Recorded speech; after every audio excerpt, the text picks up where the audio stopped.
KP's Kingdom, cooking with KP, and today I'm going to show you how to make my beef Wellington cheeseburgers. Yes, I've done a Wellington burger before, but this one is a little bit different and tastes even better. Look, enough of that, let's get on with it. 500 grams worth of mushrooms, which I have sliced and diced really nice and fine. You could even throw these into a food processor as long as you get really nice fine bits of mushroom. I'm going to put those into a saucepan, or in this case a wok, and around about a teaspoon's worth of salt that goes in. It's going to help dry out some of the moisture from our mushrooms. We want a nice dry mushroom mix for this particular dish. A little bit of freshly ground black pepper, put that into taste. I'm going to add in probably around about half a teaspoon's worth in there, just like that. All right, I'm going to put the lid on just to get some heat really happening in our bowl or in our saucepan, and we're going to slowly cook these mushrooms down. And as the mushrooms cook, they're going to just start releasing a lot of moisture, and there will be a particular point of time where I'm going to take the lid off and just leave it and start reducing all of that liquid right down. It's going to intensify the flavor of the mushrooms tenfold.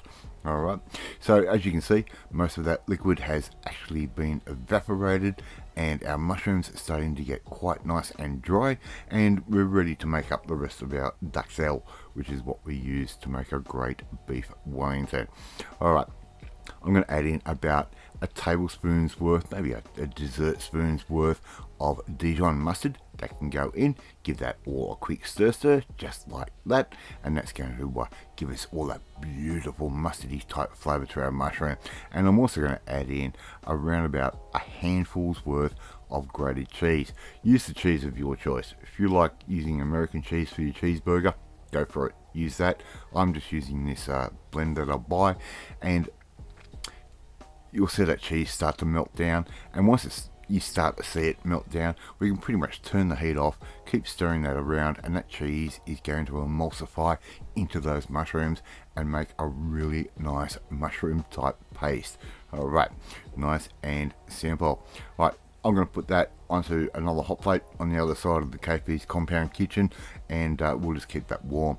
500 grams worth of beef mince. It's an 80-20 type blend. A good dose of salt and pepper. Use as much or little as you like.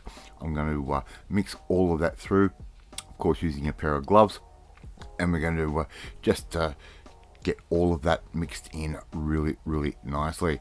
Alright, and make sure we've got plenty of fat in that mince, otherwise you're not going to get the flavour, you're not going to get the burger to stick together.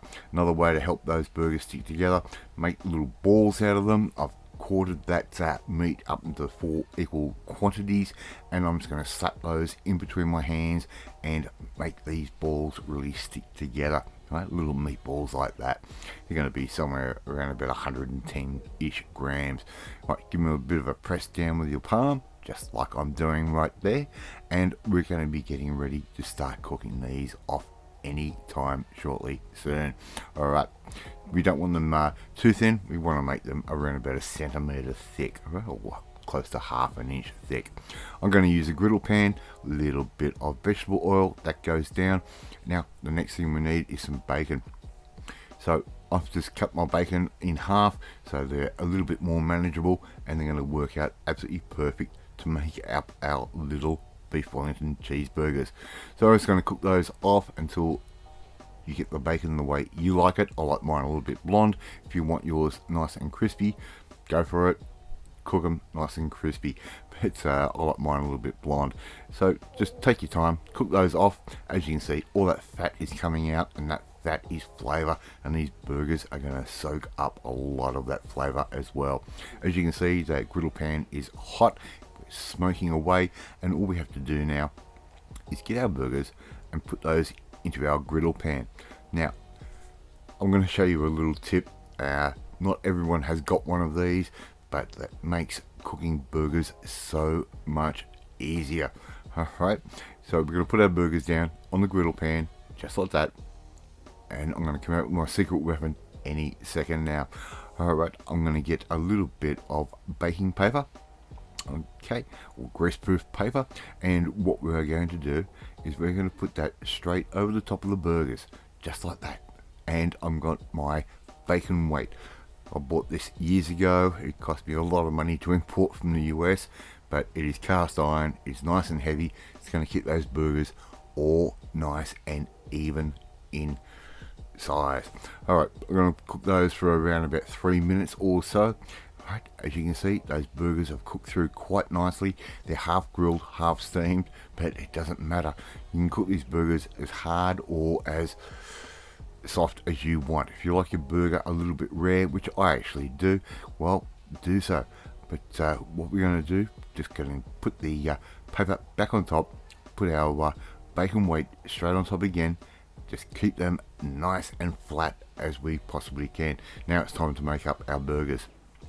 So Mrs. KP has buttered and grilled our heel of our bun, the bottom of the bun, that's the name for the bottom of the bun, the heel. We're going to add in our bacon, just like that. Really nice and simple. Okay, very, very nice. And everything's better with bacon, you know that. Alright, and if you haven't tried having a beef Wellington outside of the traditional beef Wellington, you don't know what you're missing. The flavours are just there. I'm going to put down some of our cheesy duxelle on top of the bacon, just like that, just like a little bit of a spread. Okay, really nice and simple. And as you can see in the background, I've made up a really quick little salad with a little bit of lettuce, a little bit of tomato, with a balsamic style dressing on top. If you want to go and see my Tuscan style salad, well, you'll get the recipe for that dressing. Add your burger patties straight on top of the bacon, just like that. What we're going to do now, we're going to add in a little bit more of our duxelle on top. Right, just a nice little smear over the top, just like that. And all we have to do now is add our top layer of bacon over the top of the duxelle. Right, and it's going to give us the illusion of actually having a beef Wellington. And all we have to do now is put the crown of the burger, or the top of the burger, crown is the top right word for it, just like that. And here you go, you've got KP's beef Wellington cheeseburger. These taste amazing. Love to see you try and make these ones at home. Serve it up with some fries, a little bit of salad, and there you go.